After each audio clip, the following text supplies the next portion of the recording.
Morning, everybody. We're going to isolate today the subject of idolatry in the last days. We've looked at the last days from every which way from Sunday here. We've looked at the Antichrist, we've looked at the false prophet, we've looked at various events that take place from the cosmological to the things that are happening in the earth, the things that are happening in the sky. We've looked at the various religions and so forth. We've seen it from all different perspectives. Today, I want to focus in and look specifically on the idolatry part. As you may or may not know, we look around and we think that we're in a very, very irreligious society, that religion is not nearly as important as it used to be. Fewer people are going to church, fewer people pray, fewer people read their Bibles, fewer people are called to the mission field to go overseas and so forth. Religion is not a big deal in our lives anymore. And I can see the transitional slide from when I was first saved back in the early 60s till now. And that's, a couple of generations in there, but it seems that the results are exponential. The difference between, if I was a brand new Christian today and looked around and said, okay, well, this is Christianity. This is what it looks like. There's X number of people go to church. There's X number of good churches. And so many people, still read and pray and so forth and tell other people about Jesus. I would have a certain figure in my mind as such as to how effective it is in the society. I project back to when I was a brand new Christian. It's light years difference, But change always comes incrementally, basically. And so we never really see it until it's caught up with us. It just transitionally happens.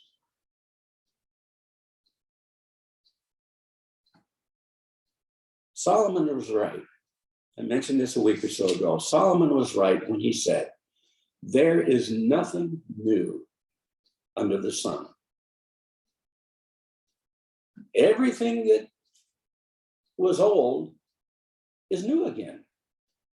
We keep reinventing the same thing. We put different color to it. We put a different shape on it. We put a different name on it. We dress it up differently, but it's the same old thing. Take literature, for instance. The act of writing a story or telling a story or relating a story. You realize there's probably less than a dozen primary major themes in literature. I'm talking just, the novels now about things. I'm not talking the textbooks and the how-tos and so forth, but just the act of novels. We've got love stories. We've got spy stories. We've got science fiction. We've got murder. We've got whodunits. We've got fantasy. We've got inspirational. We've got historical. We've got biographical or autobiographical. After you get done with those basic themes, that's about it. We just keep taking the same 9, 10, 11, or 12 themes and doing them over and over and over again. One of the most popular genres today in literature is the love stories. They have series of these books, I guess, that girls like, or maybe guys like too, about adventures in love. The Bible has more love stories than you can shake a stick at. Spy stories, you like spy stuff? There are spy stories in the Bible that just blow your mind sometimes. Murder. mysteries, whodunits. Every single solitary theme that we designate as popular today, it's all in the Bible. Every single one of them. You want science fiction?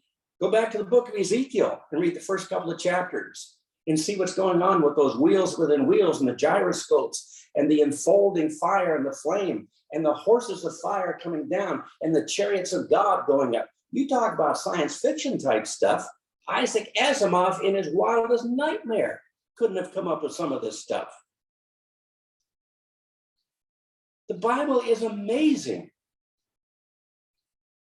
And we don't give it a chance. We can't get out of John 3:16. And it's not like I'm putting down John 3:16. But there is infinitely more to this book that we give it a shot at. It's incredible. So the subject of idolatry, the stories, the illustrations, the warnings, the examples of idolatry in this book, they're just coming out your ears. God gets so sick and tired of this. Some entire books, big books, Isaiah, Jeremiah, Ezekiel, all these things, the main focus is idolatry. We go back to the Garden of Eden, idolatry. We look in chapter 4 of Genesis, idolatry. It's all the way through the Bible. Solomon said there's nothing new under the sun. We just keep reinventing this stuff. Every new generation comes along and they have an inspiration, and somebody's good enough or sharp enough or charismatic enough to write it down, and all the people jump on board and say, boy, isn't this neat? Wow, here's a new twist. Here's a new thing. It's not. It's the same old thing, just dressed up again. New wording, new settings, new people, new names. It's the same old stuff. We can't get out of this syndrome of wanting to worship something. You realize the definition of idolatry is simple. It's worship and adoration. And it usually involves a sacrifice. We adore something, we worship something, and to prove our level of adoration and worship, we usually put a sacrifice with it. Sacrifice could mean a monetary thing. We give X number of dollars. How many people try to buy their way into heaven? How many people try to buy their way into elected office? How many people are trying to get you to buy their product? Have you ever seen TV lately? Have you ever seen or heard a radio lately? There's nothing but advertising. What's the purpose of the advertising? It's get you free from your money. So they'll offer a product. And what's the purpose of that? The purpose of that is that they can consume it upon their lust, because they want to get things, they want to buy things, they want to use that money for their own personal deal. General Motors or Shell Corporation or IBM or just fill in the blank, it doesn't make any difference who they are. At the end of the day, they want your money to do what they want to do with it. Money is a big object of idolatry. With money, you can travel. With money, you can get health benefits. With money, you can be relieved of worry about the pressures of everyday life. With money, it opens up a lot of doors. It solves a lot of problems. And so for most people, money is a monster biggie. And it's not just the rich people who are consumed about money, the poor people too, the whole spectrum. You got one side that want it, you got the other side that wants more of it. Both of them are worried about losing what they have. So people will do anything to protect their money. So worship. You've got your little slate of things that you worship. I've got my little slate of things that I worship. We're not all the same on that aspect.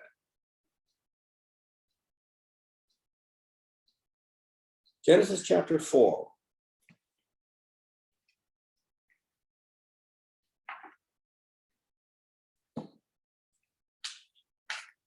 Genesis chapter 4.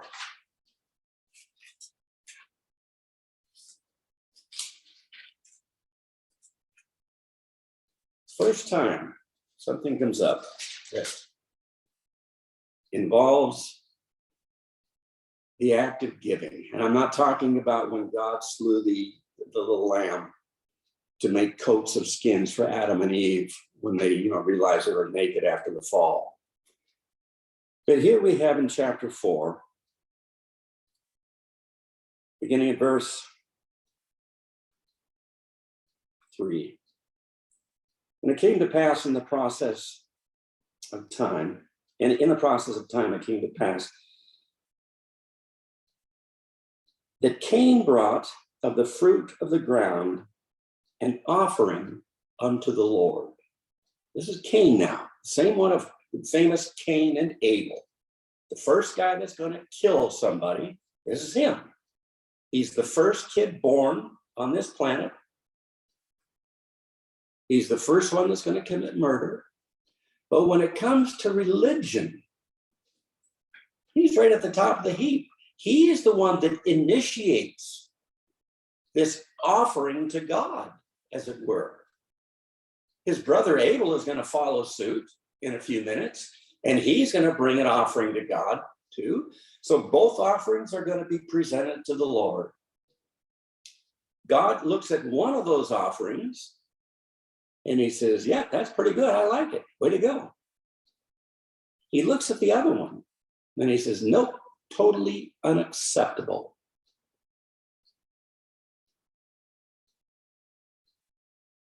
Verse 4. And Abel, he also brought of the firstlings of his flock. Well, what did Cain bring? We go back to verse 3. In the process of time, it came to pass that Cain brought of the fruit of the ground. Fruit of the ground. You notice that we're always making this big deal about today. What do people worship? One of the things they worship big time is the earth. Mother Earth has to be protected at all costs. So we have the EPA, we have the tree huggers, we have just fill in the blank of all these people that their lives are consumed with this concept of saving the earth. See if you can see a little connection here. I'll let you do some of this on your own. First offering brought to God by an individual on this planet was an offering of the fruit of the earth, the fruit of the ground. You say, that sounds like a big deal. We know from the context here that Cain was technically a farmer, a botanist farmer.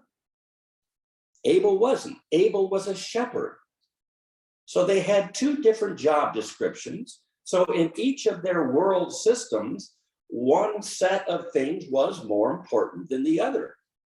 In Cain's case, being a farmer or a botanist or a gardener, whichever term you want to throw on him here, his thought process was, I'm going to grow the very, very best stuff that I can grow. That's my job. That's my niche in life. I'm a grower. And so I'm going to give God the very best that I can give him. That sounds like an honorable thing. You can't get much better than that.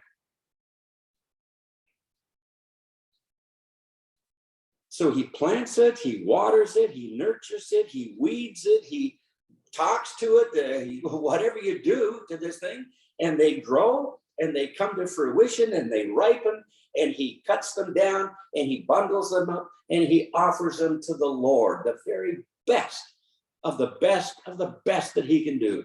He is giving to God. God looks at it and he says, I don't like it.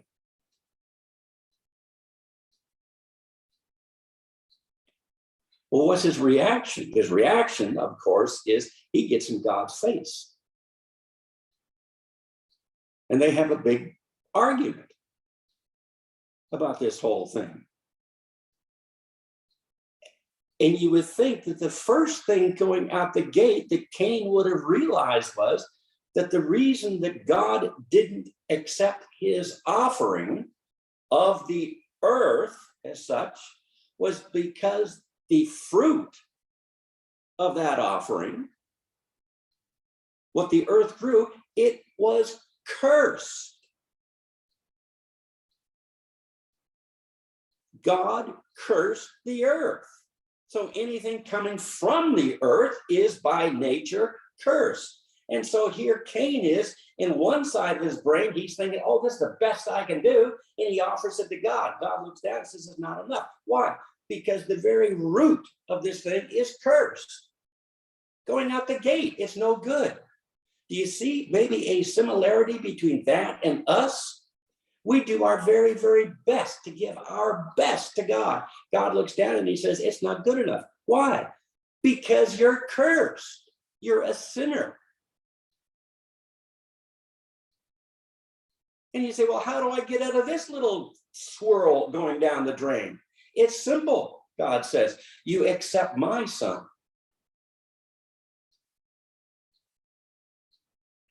Oh, no. That can't be. No, I got my own. No. I got my own way of thinking this thing through. I'm going to do it my way. And then we're off and running. We've blown it ever since. And you know where it finally ended up? Back in Revelation, chapter 9.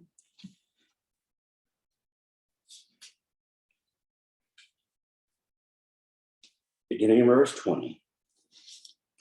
And we've looked at this last few months or so a bunch of times. Here we are at the tail end of humanity. I mean, we've gone through the Genesis fiasco. We've gone through the idolatry of the Old Testament. We've gone through all the mess of the New Testament, the book of Acts and the epistles and so forth. We've come through human history. We've had 6,000 years of recorded human history.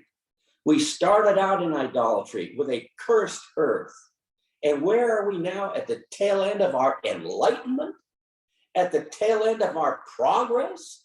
At the tail end of doing the very, very best we can for 6,000 years? Getting better and better and closer to God? Verse 20.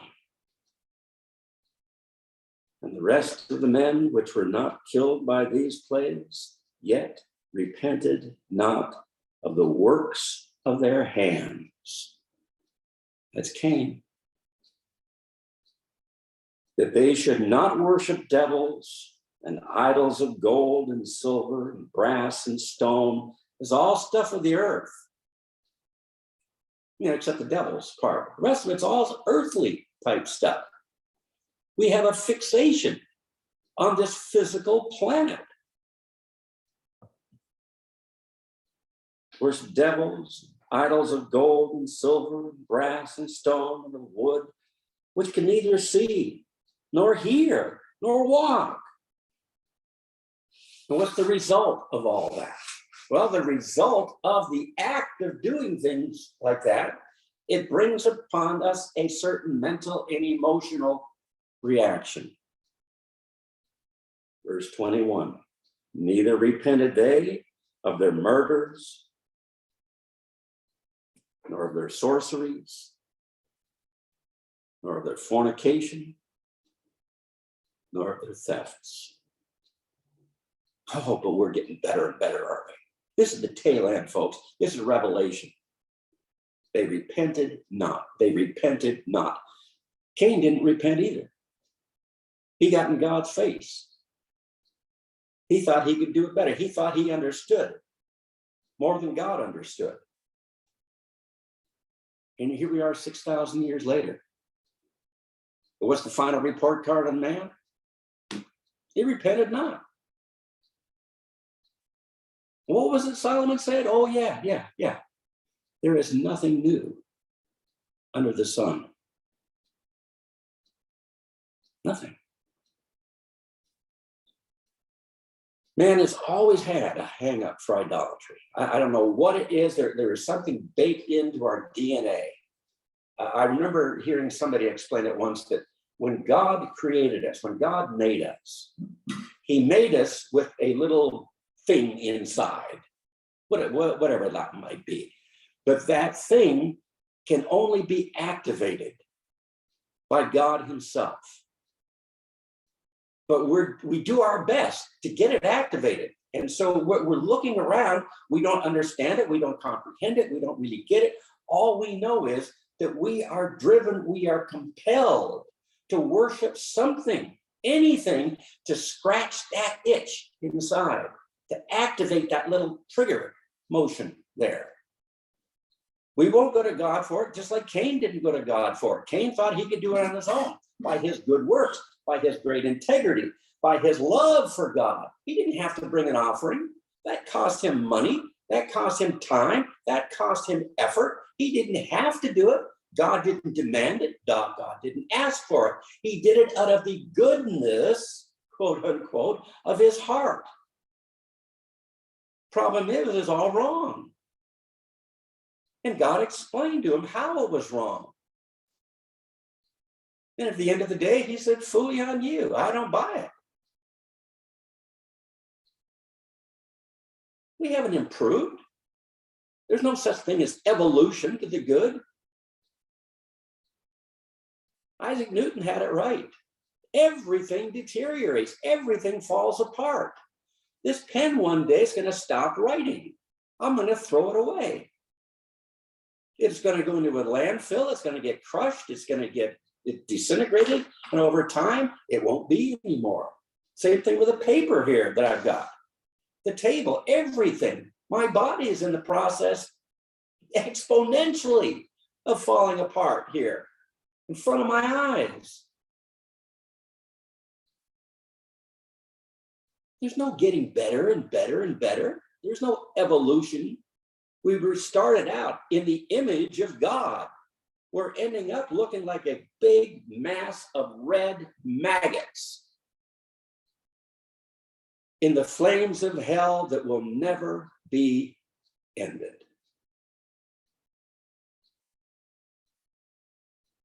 We've always had a hang up for idolatry. We always had that urge to scratch that itch, as it were. The heathen had it in the Old Testament. The Gentiles had it. The Jews had it big time. Big time. You go through the books of Exodus, Leviticus, Numbers, Deuteronomy, Joshua, Judges, Ruth, 1st, 2nd Samuel, 1st, 2nd Kings, 1st, 2nd Chronicles, Ezra, Nehemiah, Esther, Job, just all the way through. And it wasn't on a national basis until they got ripped out of Israel, got thrown into Babylon for that 70-year period of exile. And something on a national basis happened to the Jew that basically completely knocked out idolatry in that group. The Jews today, they might be known as atheists, a bunch of them, agnostics. They might definitely not be believers in Jesus Christ, but as a people, they are not into the level of idolatry that they used to be before the Babylonian captivity. Something happened there on a psyche level from a national standpoint. Today, we're right back almost where we started again. When we get into the tribulation, it's going to be on steroids again. The concept of idolatry. They're going to be worshiping everything and anything but God. The Antichrist, the false prophet, Satan, they're all going to be in concert. They're all going to pull every string they can to make every single person they can find worship. Idolatry. It's never gone away. The forms have changed, the names have changed, the looks have changed. It's still there.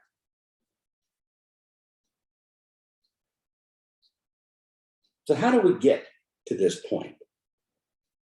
God can sum this whole thing up in about 9 verses. We looked at this last week. We just kind of basically went through it, but I want to hit it again because it is basically the history of mankind's moral dilemma in about 9 verses. In Romans chapter 1 again.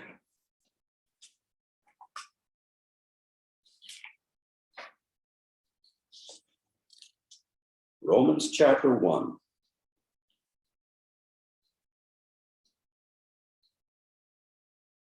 I'm going to go through a bunch of the same verses. I'm just going to accentuate different aspects of them and highlight different aspects of them. So if it sounds familiar, that we just did last week, you're right. It is familiar. And I make no apology about this type of teaching, because the more I read this book, the more I can see that this is exactly the way God has laid this book out. He reiterates, he comes at it from this angle. 2 chapters later, he'll hit the same subject again from a different angle. A book later, he'll hit the same stupid subject from a different angle. He just keeps hammering and hammering and hammering every which way but loose. Why? Because we just don't get it half the time. And so he's got to reposition, boom, hit it. Reposition again, reposition, hit it again. Why? Because we're so dense that we don't usually get it the first time.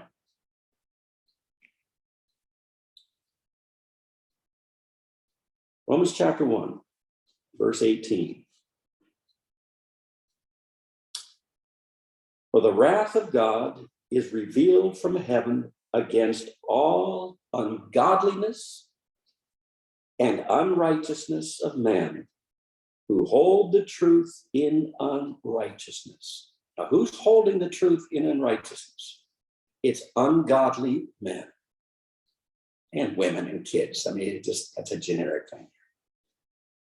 Ungodliness and unrighteousness. That's how he labels mankind. He says, those people, they hold the truth in unrighteousness. Well, what do they know about truth? Where did somebody tell them what truth was? Verse 19, because that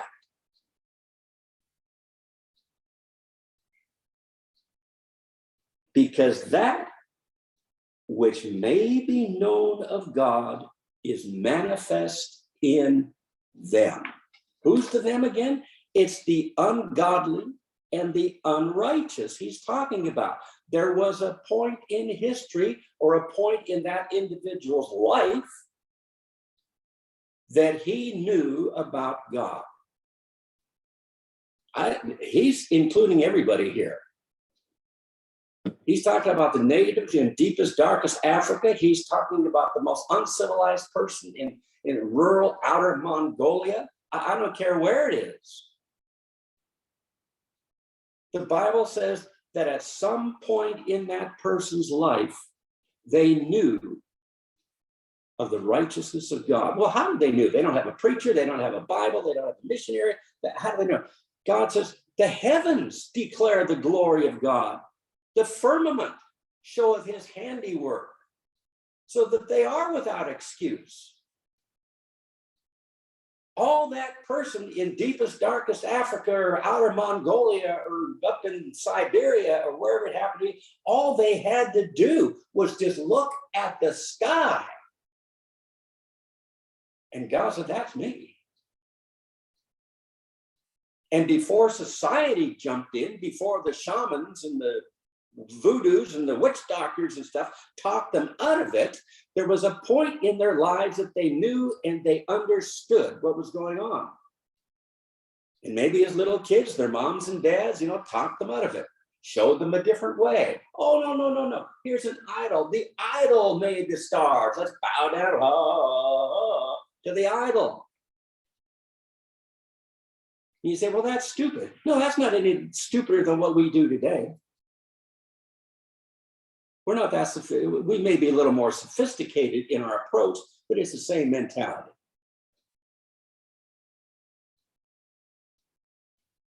For God has showed it unto them. Well, how does God show it unto them? Well, that sounds good. God showed it unto them, whatever. How? For the invisible things of him from the creation of the world are clearly seen.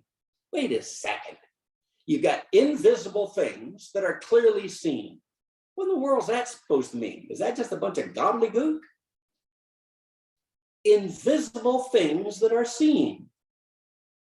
You see, in one area, we have improved. In one area, we do know what's going on here. This pen, it is composed of invisible things. I cannot see the atoms. I cannot see the protons. I cannot see the electrons. Break those down. I cannot see the gluons and the muons that make up the protons and the electrons, let alone the atoms. Those are technically invisible things. You put them together in a certain combination, it's visible. God says, I'm the same way. You can't see me, hear me, feel me, and touch me, but all you have to do is look around. And you can infer, can't you? You got that much intelligence. You can infer something made it, something keeps it going. The invisible things of him from the creation of the world are clearly seen, being understood by the things that are made, even his eternal power and Godhead, so that they are without excuse. We're talking about the unrighteous and the ungodly. Everybody's so concerned. Oh, what about the poor heathen who have never heard? Phooey, they have heard. They might not have it articulated the same way that we articulate it today in this society, but they know about God. They know about creation. They know that he made it. God said they are without excuse. Because that, now here's the because. He just keeps hammering this thing. He's digging this hole deeper and deeper for us. Because that, when they knew God, this is that Aborigine out wherever, it's that little kid, it's whatever, when they knew God, they glorified him not as God. The wheels fell off right there.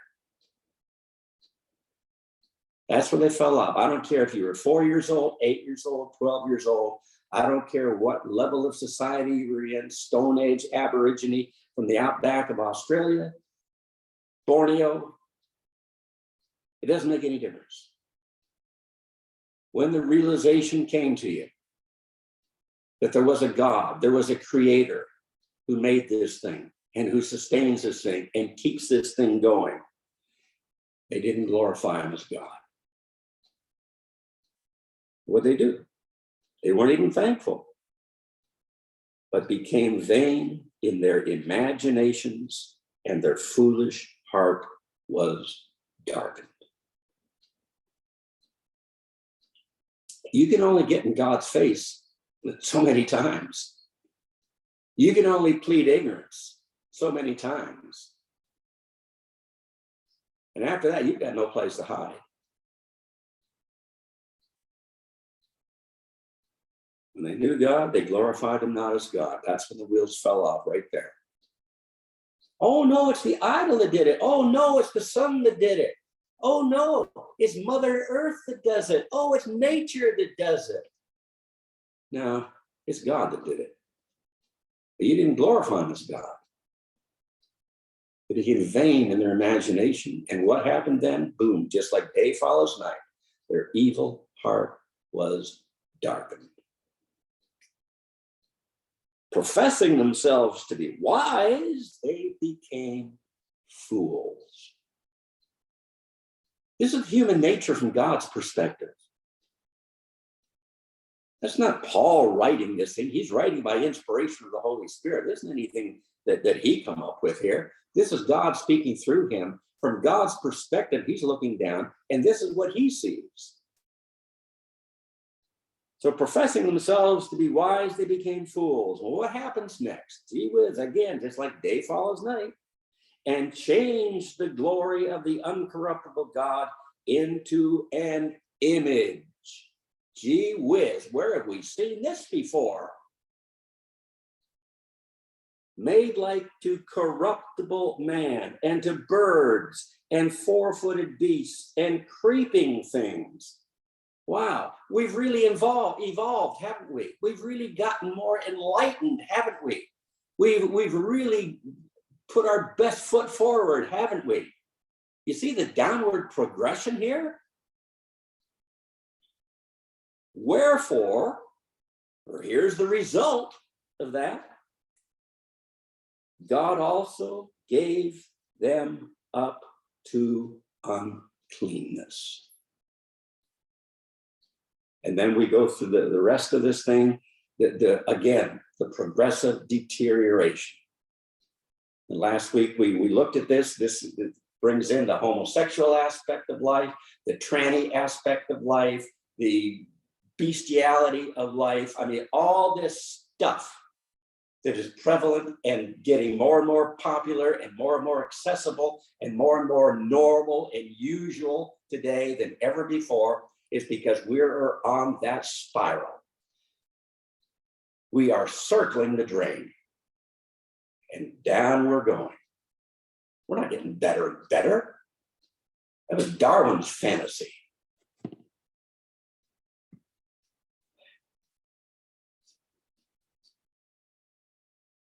So in verse 24 here, we've got uncleanness. Verse 26, we have vile affections.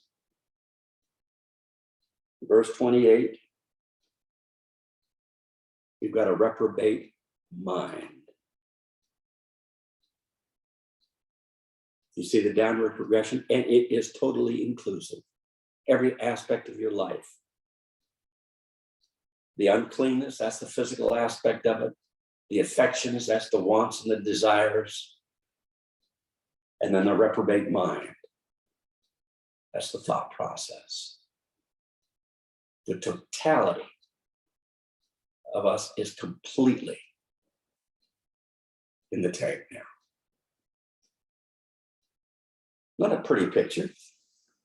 I don't get off on it because I'm in the middle of this thing with you here.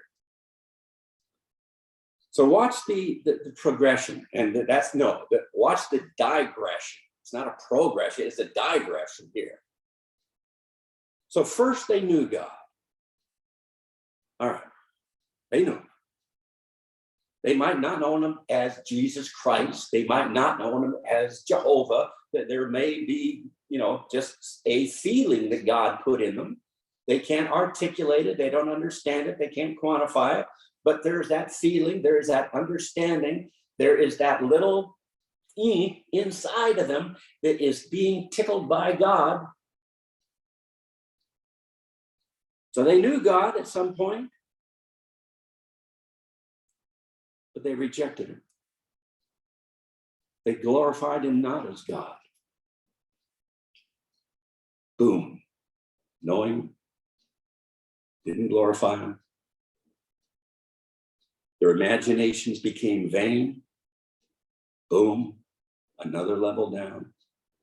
And finally, their foolish heart was darkened. Now you're at the point of no return, basically. You're not going to dig yourself out of that hole. So the result, God gives them up. He washes his hands. He says, you want the idols? You got it. You want your way of sorting this thing out? You got it.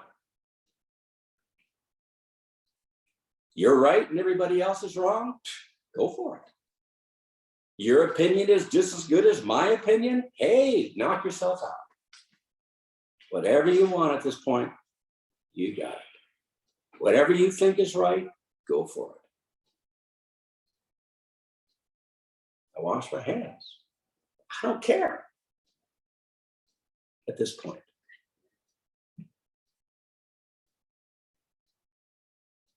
So God gives them up, and they dishonor their own bodies. They worship and served the creature more than the creator. How sad is that? They worship and serve the creature. This is the bugs, the insects, the creepy things that we were talking about here a minute ago. They worship those instead of the one who made them. You talk about a 180 flip.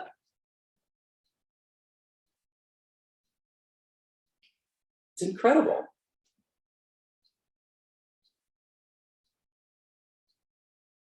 And the last downward spiral is in verse 28. This is the end of the road here. Romans chapter 1, verse 28.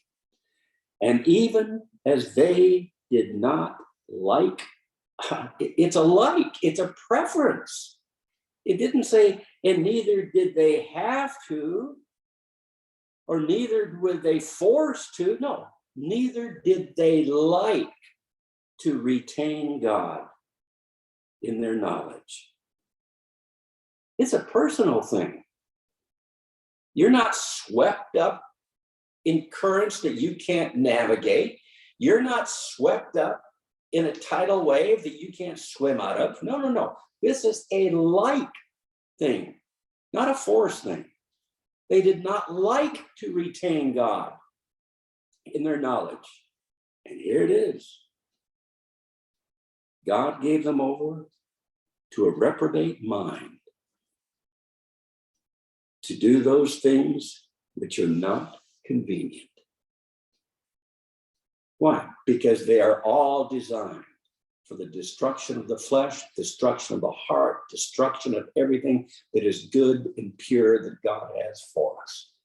That's why last week we made a big deal about the first commandment.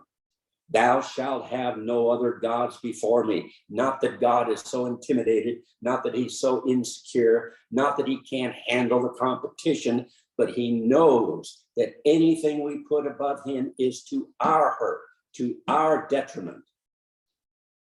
And this is the end result. God gave them over to a reprobate mind to do those things which are not convenient.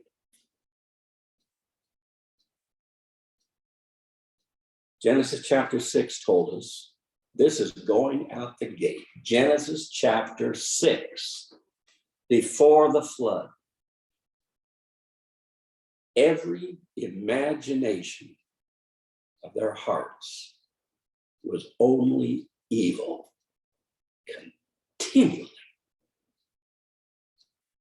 That's the mindset that these guys were in. That's the state of mind that they were in. That's how their heart ended up at the tail end of this thing just before the flood.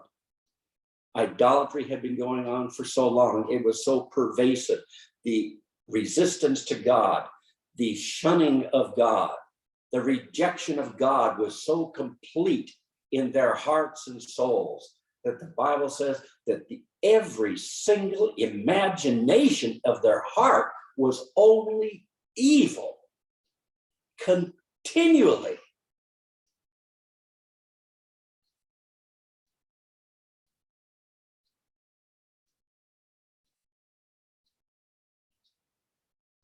Solomon's right. There is nothing new under the sun. Heavenly Father, I thank you for this book. I thank you for the heads up. I thank you for the warnings. I thank you for all these signposts and speed bumps and everything else along the way. You have done everything that you can for us, to warn us, to educate us. You've sent us prophets. You've sent us a Bible. You've sent us preachers and missionaries. You've sent us TV. You've sent us radio. You've sent everything that you can possibly send. We're in the same boat that we started out with Cain. We're just not buying. We reject it. We would rather worship the creature more than the creator. Oh, Lord, I don't know how you put up with this for 5 seconds. Really and truly. My level of patience sometimes I think is fairly good, but good grief, when I get to something like this, there is no patience.